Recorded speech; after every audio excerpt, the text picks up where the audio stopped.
All right, Randy says, which service software do you recommend is the best keyword analysis tool? Well, I don't know anymore. I don't really do a whole lot of keyword analysis anymore. I just use what Power Suggest spits out. Right.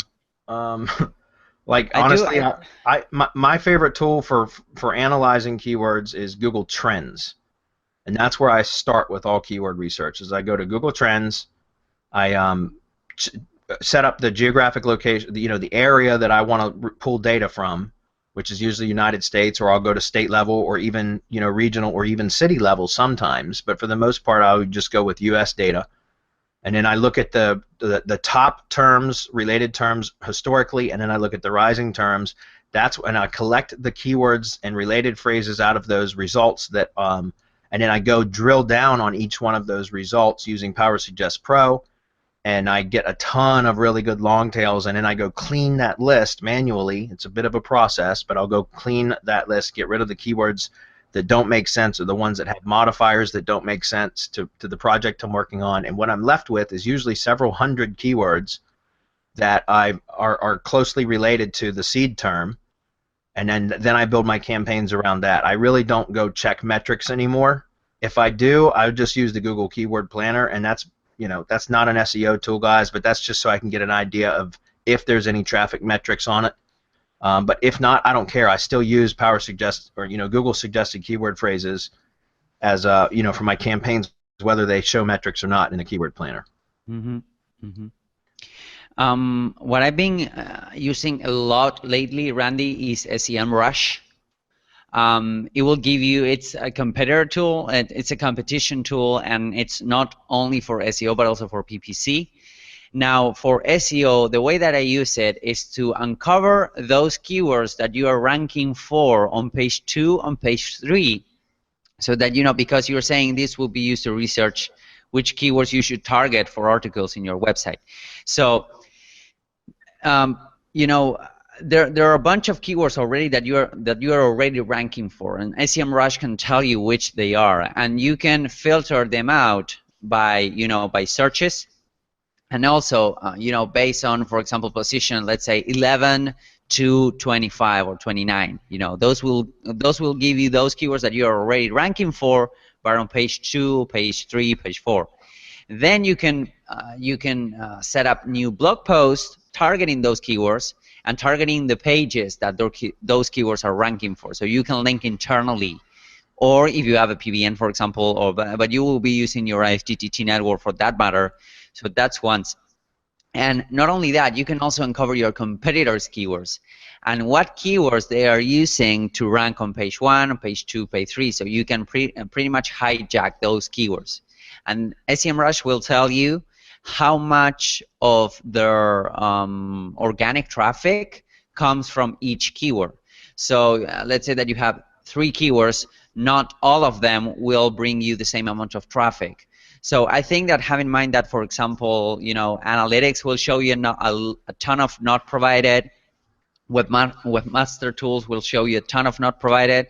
Well, SEMrush is a good way to pinpoint these keywords that you can't rank better if you do some on-site SEO. Well, that was the other, I was going to say, as soon as you said SEMrush, the other thing that I do, though, is, you guys are probably familiar with SERPShaker and an ATM, the Lead Gadget and the ATM, which is like an industrial strength SERPShaker, and I use those a lot of the times for keyword discovery. Those sites, like, for example, if I'm looking into a new niche or a new project, then I will slap up a site I use the ATM, Lead Gadget and the ATM, and I'll build a site with 30,000 posts, and it takes about an hour to set it up, and now I've got VAs that do that for me. And so I'll just send them a list of keywords and give them a couple domains, and I'll say, go build me a couple sites, and then I'll add those sites to Google Search Console. And Search Console will give me more keyword data than any tool does, because it takes time. You've got to let the site index, and then it will start to perform. But what it'll do is it will show you inside of Search Console what your which keywords your site was given impressions for. And you can even sort by position. It'll show you the average position that you were given those impressions for. And what I found is that with those types of sites, I can identify keyword phrases that aren't in Google Keyword Planner. They're not in Google Suggest because they haven't been searched enough, yet there's somebody, it will show the actual physical like term, that's phrase that somebody searched on, and where your site appeared given the impressions. It'll show clicks too if you got any click-throughs or clicks. It'll show you click-through rate and a number of clicks too, but that's if you're just checking on the keyword data. But you can actually sort to show which pages were ranked too, and or given impressions for. It doesn't mean they're ranked. I mean, for example, it could give you a keyword phrase and it shows that your average position was given. Let's say it was given like 4 impressions, and your average position might have been like 47, which means you're way back on page 5. But it means that your site is, in Google's eyes, at least in it's given some relevancy to that search phrase. And so what I found is that what I look for is keyword phrases that have high impression rates, because the ones that have high impression rates means that keyword's getting searched often.